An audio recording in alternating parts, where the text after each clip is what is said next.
Təsəvvür elə bir oyundasan. Meydanda nə hakim var, nə də futbolçular. Hamısı süni intellekt tərəfindən idarə olunur. Qərarları da, qolları da, hətta bəlkə də duyğuları da.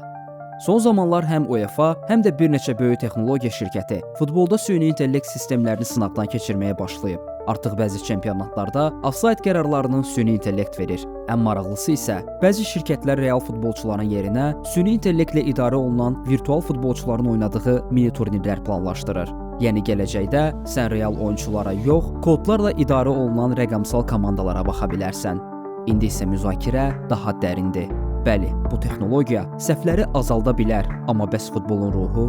Bir hakimin səhv qərarından doğan dramatik anlar, bir oyunçunun səhvi sonrası yaşadığı hisslər.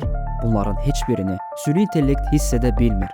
Bəlkə də gələcəkdə oyunlar iki yerə bölünəcək: süni intellektin və insanların oyunu. Bəs sən hansı dünyanın oyununu izləyəcəksən?